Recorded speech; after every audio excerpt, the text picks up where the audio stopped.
बिलासपुर गांव में एक पंडित जी अपनी पत्नी रेखा और बेटी चंपा के साथ रहते थे। पंडित जी हर दिन सुबह 4 बजे मंदिर की साफ सफाई और पूजा किया करते थे। उनकी बेटी चंपा अपने पिता की बहुत परवाह करती थी। पंडित जी मंदिर में पूजा करके घर लौटते हैं। तभी चंपा बोलती है, पिताजी, इस उम्र में आपको ये सब करने की क्या जरूरत है? मैं कहती हूँ आप आराम कीजिए, पूजा पाठ करने के लिए मैं हूं ना। अरे नहीं बेटा, जब तक मैं जिंदा हूँ ये काम करने से मुझे मत रोको। मुझे अपनी भगवान की सेवा करने दो। ठीक है पिताजी, मुझे लगा आप मान जाओगे। चंपा चली जाती है और कुछ दिनों तक सब कुछ सामान्य चलता है। लेकिन एक दिन पंडित जी की तबीयत अचानक खराब हो जाती है और उन्हें अस्पताल ले जाया जाता है। बेटा चंपा, तुम मुझसे वादा करो कि मेरे चले जाने के बाद तुम हमेशा मंदिर की साफ सफाई और पूजा किया करोगी मेरी तरह। हाँ पिताजी, मैं वादा करती हूँ कि मैं आपकी तरह रोज पूजा करूँगी। पंडित जी अंतिम सांस लेते हैं और चंपा और उसकी माँ को बड़ा झटका लगता है। कुछ दिन बीतते हैं और चंपा अपने पिता के वादे को निभाने के लिए रोज मंदिर जाने लगती है।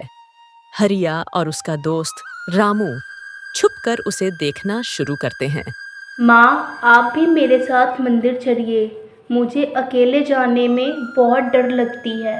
बेटी, किस बात की डर? मंदिर तो अपनी गांव में ही है ना। हाँ माँ, तुम सही कह रही हो।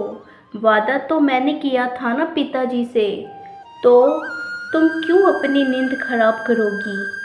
चंपा मंदिर के लिए निकल पड़ती है। रास्ते में हरिया और रामू मिलते हैं। अरे चंपा, इतनी सुबह में कहाँ जा रही हो बन के? मैं जहाँ भी जाऊँ तुम्हें क्या लेना देना है? मैं सोच रहा था ना कि तुमसे थोड़ी सी शादी कर लूं। तुम पागल हो गए हो क्या? मैं तुम्हारी जैसी बदमाश से शादी करूंगी जिसकी पिता चोरी करके जेल में बंद है।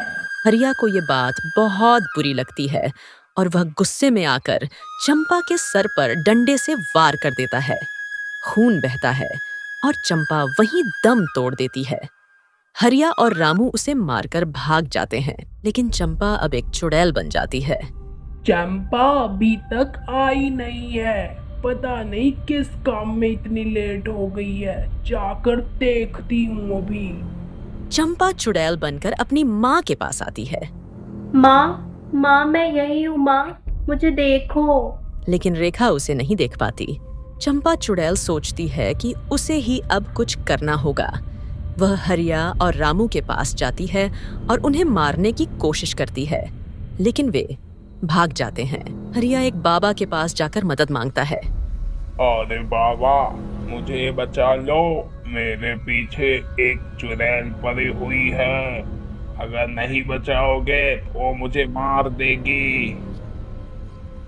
बच्चे, तुम्हें बचाने का केवल एक ही उपाय है।